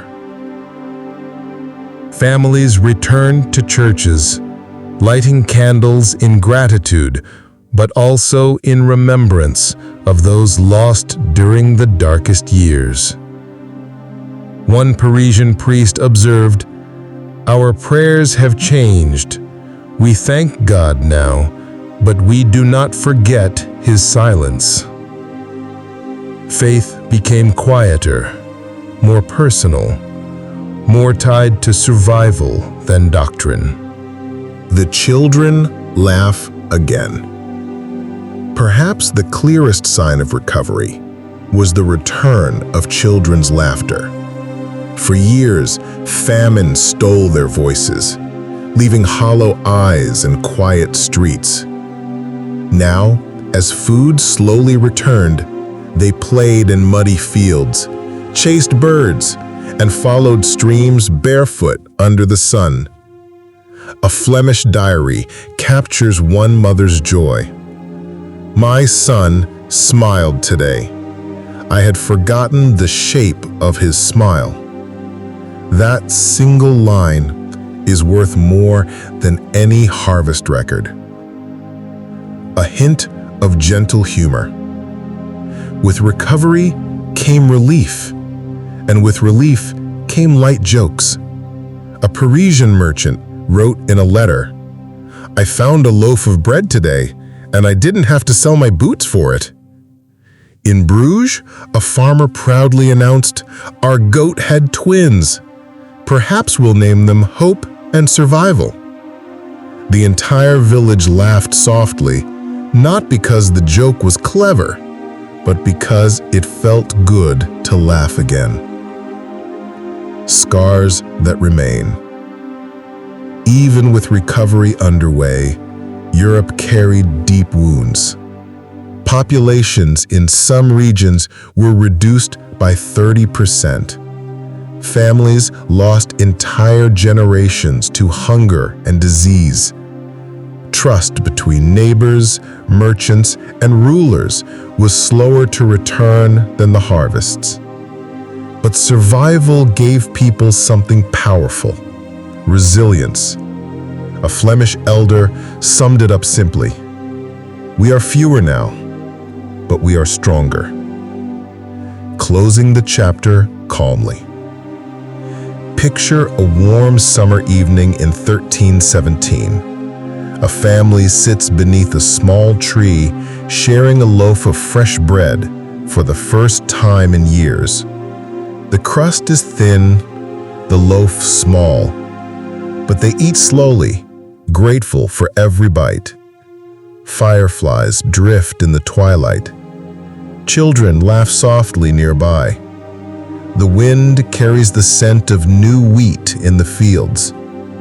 Europe wasn't healed yet, but hope, fragile and flickering, had returned. In the next chapter, we'll explore the lessons learned and forgotten, how the Great Famine changed Europe's future, and why, despite recovery, history was destined to repeat itself. Close your eyes. It's 1318, a year after the first signs of recovery. The fields are green again. Children chase goats through muddy lanes, and fresh loaves of bread sit proudly on wooden tables.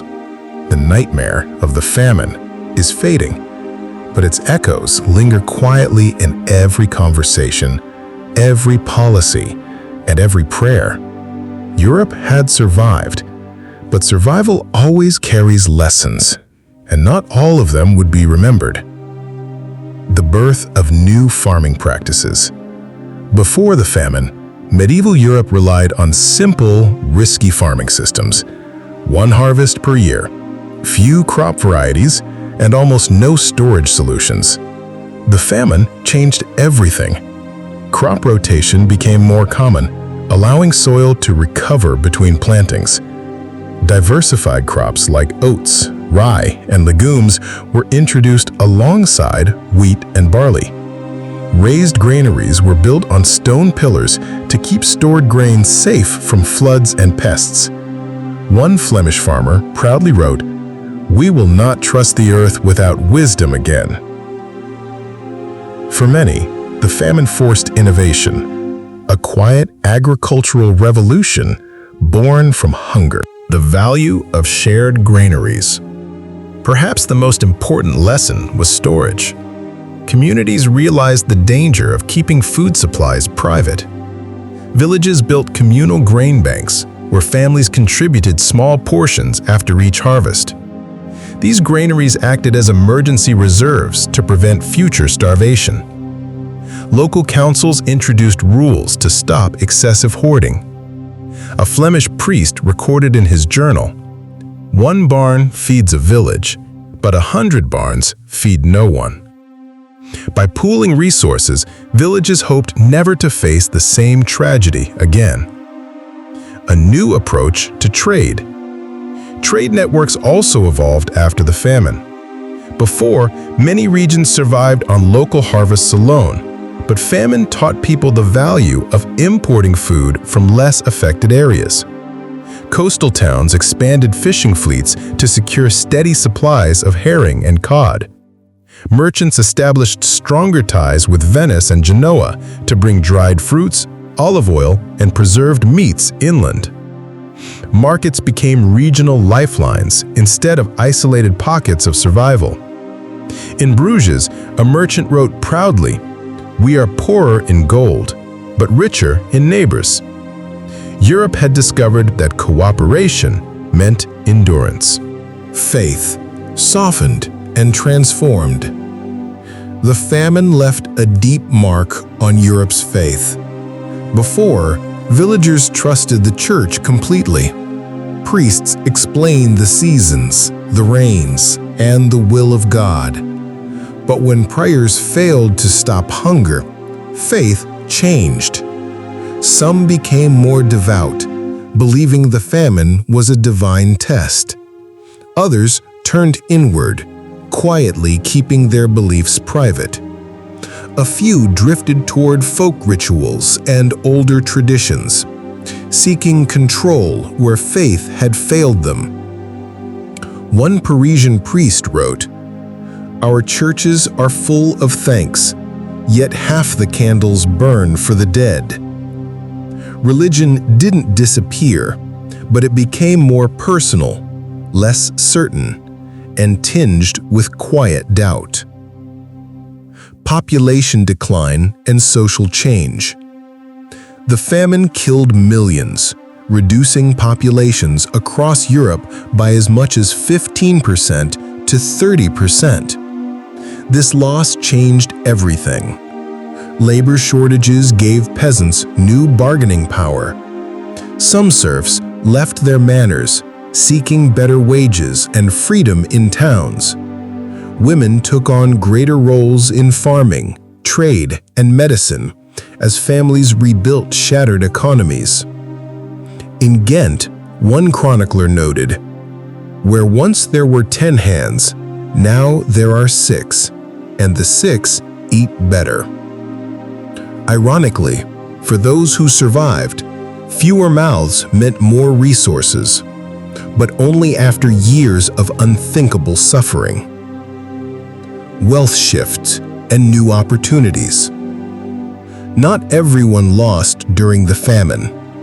Wealthy merchants and landowners who controlled food supplies emerged from the crisis even richer.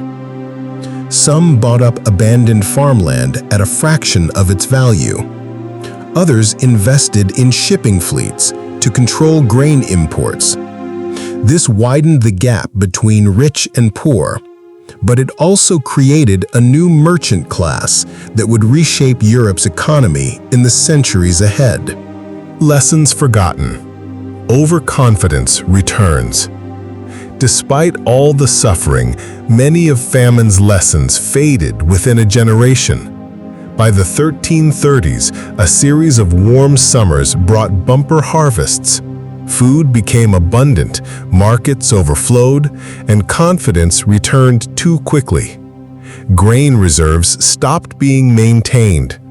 Crop diversity was abandoned in favor of more profitable wheat. Overpopulation resumed as families grew larger again. In Paris, a city official warned, "We prepare no better than before. The memory of hunger grows thin." Europe believed the worst was behind it, but history had other plans. The shadow of the future. The Great Famine weakened Europe in ways no one yet understood. Populations were smaller, but malnutrition left survivors physically weaker. Weakened immunity made entire regions vulnerable to future diseases. Trade routes, though improved, also made it easier for sickness to spread. In less than 30 years, a new disaster would arrive, the Black Death.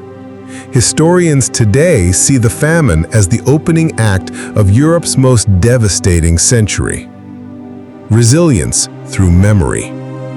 Yet even as lessons faded, traces of memory remained in small rituals. Families kept small emergency stores hidden beneath floorboards. Villages celebrated the first loaf of the harvest each summer with festivals of gratitude. Parents told children bedtime stories about the years of no bread, teaching them to respect the earth's gifts. A Flemish lullaby from the time sings softly, "Sleep, my child, keep your belly full, and never anger the sky." The famine may have passed, but its stories became warnings whispered across generations. A touch of gentle humor. Even as recovery continued, villagers never lost their ability to laugh softly at their pain. One Parisian merchant joked, "If the famine returns, I shall marry a fisherman. At least the rivers don't run dry." Laughter became healing, a way to turn suffering into memory without letting it consume the present. Closing the chapter calmly. Picture a summer sunset in 1318. Golden light stretches across newly planted fields, and a soft wind carries the smell of ripening grain. Children laugh in the distance. Farmers sharpen tools for the coming harvest. Villagers gather beneath oak trees, sharing simple bread with quiet gratitude. Europe survived. It adapted. It innovated. It endured. But as we'll see in the next chapter, the scars of the famine never fully faded, and its lessons, half remembered and half forgotten, would shape the centuries to come. Close your eyes. It's 1320. 3 years have passed since the rain stopped, since the frozen rivers melted, since bread returned to the tables of Europe. The famine is over, but the memory remains. Every empty chair, every unmarked grave, every scar left by hunger tells a quiet story. This is not just the end of a disaster. This is the beginning of change. A Europe transformed. The Great Famine of 1315 to 1317 was more than a natural disaster. It was a turning point. Before, Europe was growing rapidly. Population soared, cities expanded, and faith in endless abundance ran deep. The famine shattered that illusion. Millions died. Entire villages disappeared from maps. Trust in rulers, markets, and even God was shaken. Yet from this suffering, Europe emerged different, more cautious, more resilient, and more aware of its fragility. The lasting scars. Walk through the countryside in 1320, and you still see the marks of the famine everywhere. Abandoned huts sinking into overgrown fields. Villages with half the population gone. Stone crosses standing quietly on lonely hillsides, marking mass graves where names were never carved. One English monk wrote, "I walk through silence now and hear the ghosts of children in the wind." The famine may have ended, but its shadows still stretched across Europe. Shifts in society. The famine didn't just change diets, it changed power. Peasants gained bargaining strength, demanding better wages and fairer treatment. Nobles struggled to rebuild their estates as labor shortages drove costs up. Merchants grew more influential, controlling the flow of grain and wealth. For the first time, ordinary farmers and traders realized they had leverage. A Flemish chronicler wrote, "Hunger humbled the lords and lifted the low." This quiet shift planted the seeds of Europe's coming social transformations. The church's evolving role. Before the famine, the church was unquestioned authority, but years of unanswered prayers, empty sermons, and dying children shook the foundations of faith. People still prayed, but trust became more personal than institutional. Pilgrimages to holy sites increased, but grand cathedrals saw fewer donations. Folk rituals and local traditions quietly blended with Christian practices. Monasteries focused less on doctrine and more on practical aid, food, medicine, and knowledge. One Parisian priest confessed, "We preach salvation, but they ask for bread first." Faith remained, but it changed shape. Innovation born from suffering. The famine forced Europe to rethink survival. Crop diversity became common practice. Raised granaries were built across villages to safeguard future harvests. Fishing fleets expanded, feeding coastal towns and inland markets. Herbal medicine and food preservation techniques spread faster than ever before. Communities also built stronger trade networks, sharing surplus harvests across regions. The famine revealed a hard truth. No village, no city, no kingdom could survive alone. Forgotten lessons. Yet, as decades passed, many lessons faded. By the 1330s, Europe experienced bumper harvests. Markets overflowed, granaries filled, and confidence returned. Families grew larger again, forgetting how fragile abundance can be. Grain reserves went unmaintained. Some regions returned to monocropping, relying on single harvests. In Paris, one city official warned, "We act as if hunger cannot return, but the earth has its memory." He was right.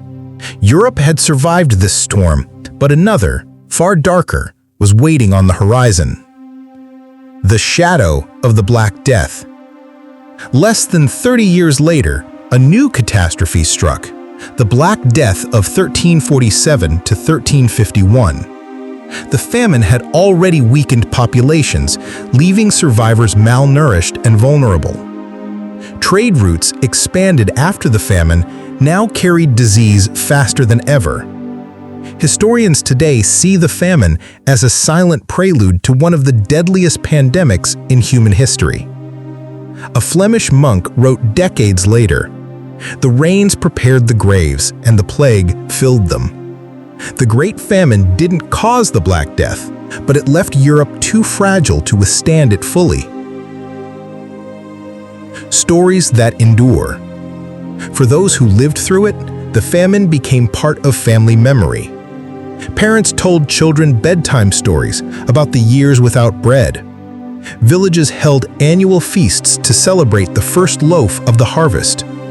Songs and lullabies whispered warnings to future generations. One Flemish lullaby still survives today. "Sleep, little one, keep your belly warm, and fear the years of rain." Through stories, the famine continued to echo long after the rain stopped. A gentle moment of humor. Even centuries later, people laughed softly about the famine, not to forget it, but to live beyond it.